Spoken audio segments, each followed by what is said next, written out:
Begini momen ketika Sekjen PSSI mengatakan kepada LMKN yang meminta gaji pejabat itu nggak dikenakan pajak.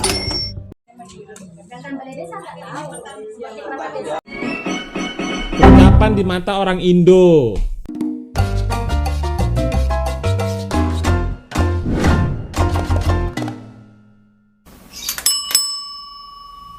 Assalamualaikum warahmatullahi wabarakatuh. Berjumpa kembali dengan Romdea Pratama. Teman-teman sahabatku semuanya, gimana kabar kalian? Mudah-mudahan kalian semuanya baik-baik saja beserta keluarganya di sana. Teman-teman sahabatku, buat kalian yang baru gabung, yang baru nonton video ini, silahkan di subscribe dulu, di like dan di komen guys. Buat teman-teman sahabatku yang udah mendukung support channel ini, terima kasih. Mudah-mudahan kalian semuanya diberikan keberkahan umur, keberkahan rezeki, dimudahkan segala urusannya, baik urusan dunia maupun urusan akhirat. Amin ya rabbal alamin. Teman-teman sahabatku, seperti biasa kita akan nge-reaction beberapa video yang lagi viral guys. Seperti apa videonya? Ini dia guys.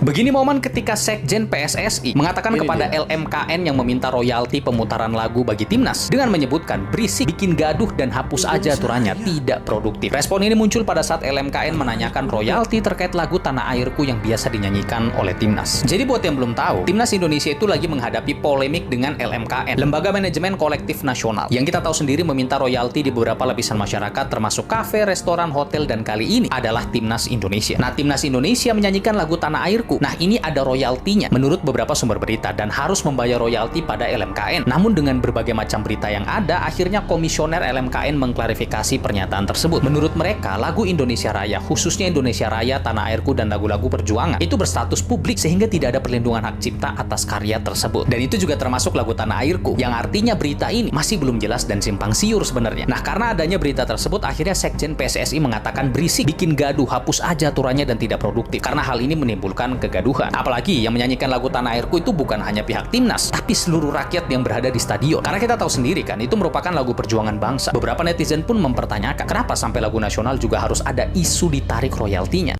Gimana ini guys, menurut kalian? Lagu kebangsaan loh guys. Kalau di Malaysia mungkin lagu negaraku lah gitu ya. Ini lagu Indonesia Raya. Bayangkan. Juga mau kena royalti. Kemarin itu Al-Quran, lantunan ayat suci Al-Quran.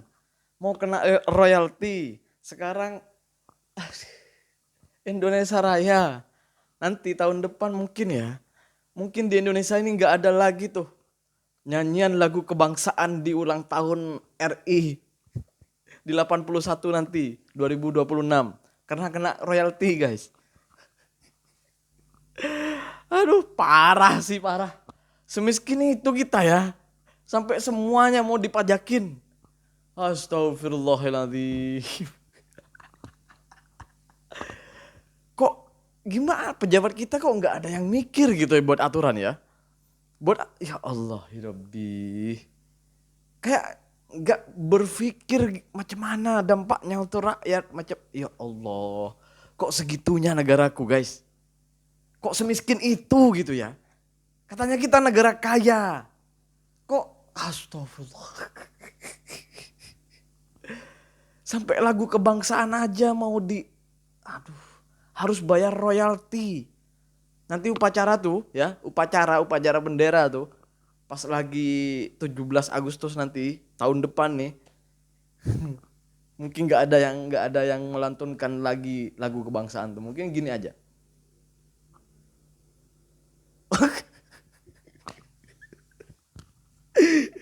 Aduh, timnas pun suruh bayar royalti karena menyanyikan lagu kebangsaan dan lagu Tanah Airku, bayangkan. Di Malaysia ada nggak aturan kayak gitu guys? Coba tulis di kolom komentar guys. Kita lanjut ke video selanjutnya guys. Ini dia guys. Gaji pejabat itu nggak dikenakan pajak. Jadi pejabat-pejabat itu nggak bayar pajak. Tidak hanya bupati itu, menteri-menteri, anggota dewan, Pak Prabowo sekalipun nggak bayar pajak dari penghasilan yang diterima dari APBN. Dan ini yang melukai dan menodai ketidakadilan itu. Nah, dalam perspektif ini kan kita butuh uang nih. Tapi kan pemerintah pikirnya nggak mau narikin pajak dari oligarki, orang-orang super kaya. Ya udah potong aja anggaran. Itulah yang terjadi di Bupati. 59 miliar dipotong tahun ini. Dan kemudian Bupati nggak ada uang. Akhirnya yaitu Bupati akhirnya memajaki rakyatnya sendiri dengan pajak PBB. anggaran ke daerah berkurang 269 triliun. Dipangkas. Jadi kalau dibagi 500-an kabupaten kota, per kabupaten kota itu hilang duit 500-an miliar diambil oleh pemerintah pusat. Demi efisiensi dan Demi efisiensi anggaran. Nah, kemana efisiensi anggaran itu? Ya kemudian ke proyek strategis nasional yang justru juga akhirnya merusak itu. Oh, patut aja ya. Pemerintah itu ketika mengambil keputusan mau menaikkan pajak, mau menaikkan ini, bayar ini, pajakin itu, gak mikir. Karena mereka sendiri itu gak bayar pajak. Oh gitu ya, pantas aja ya. Pandai kalian ya, pandai, sangat-sangat pandai. Patut kalian tuh gak pernah mikir ya, di mana kan dan gimana rakyat untuk mendapatkan uang untuk apa, bayar pajak, beli ini, bayar pajak, beli itu, bayar pajak. Pajak bumi dan bangunan naik signifikan. Oh, jadi kalian gak mikir ke situ karena kalian gak pernah bayar pajak.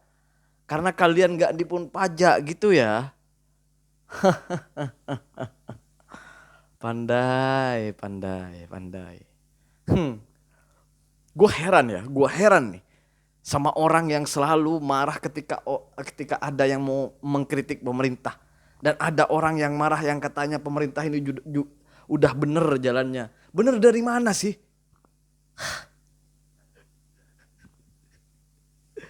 Aduh. Kita berlanjut ke video selanjutnya guys. Ini dia guys.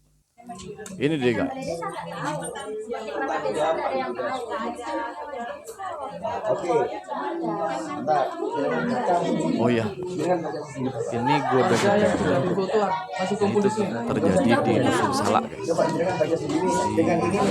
Hubungannya tadi Pak, ada apa-apa nanti rakyat mau nuntut desa katanya, kata orang-orang.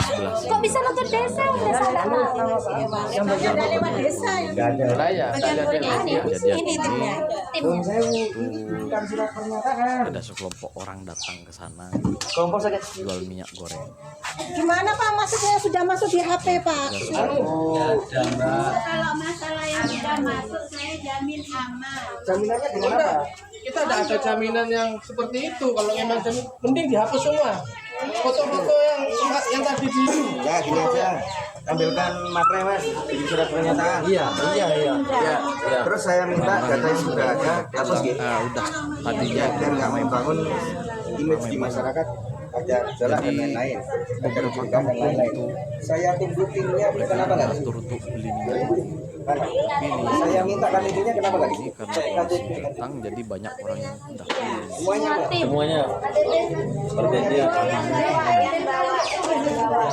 Berapa orang?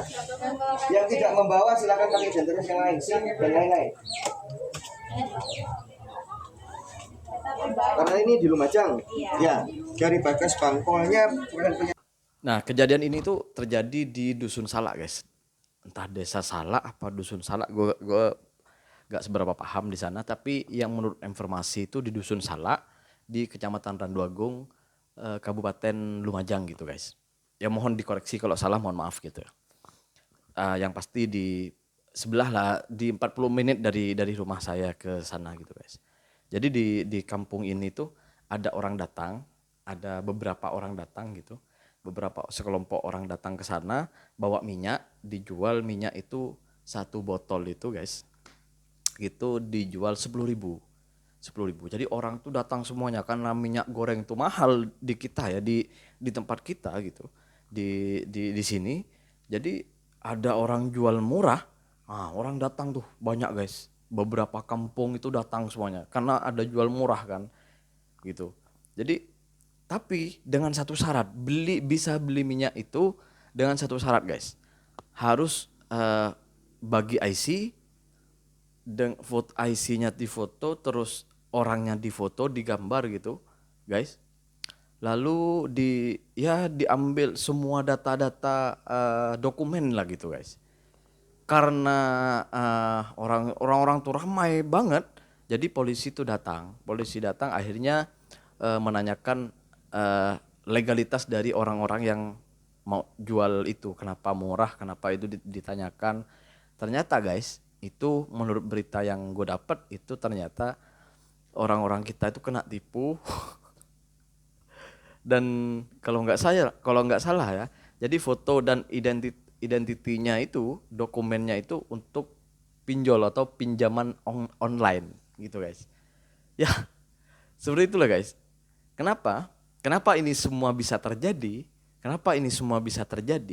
Jadi rakyat kita, masyarakat kita itu gampang tertipu. Ya karena kembali lagi tentang masalah pendidikan dan SDM. Itu kekurangannya dari pemerintah kita. Bukan malah menggenjot SDM kita, memperbaiki sistem pendidikan kita agar masyarakat kita itu hidup lebih cerdas. Dan juga jangan lupa, karena kurangnya lapangan pekerjaan dan penghasilan, itu salah satu faktor juga guys. Iya, salah satu faktor juga. Kenapa mereka gampang ditipu, gampang percaya sama orang, ya seperti itulah kira-kira guys. Kita berlanjut ke video selanjutnya. Ini dia guys. Percakapan di mata orang Indo. Aku curiga sih guys. Oke.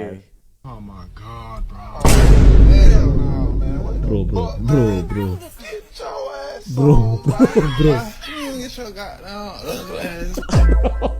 Aku nggak bisa bela lagi. Aku nggak bisa bela bang. Bukti terlalu nyata dan kuat. Konkret.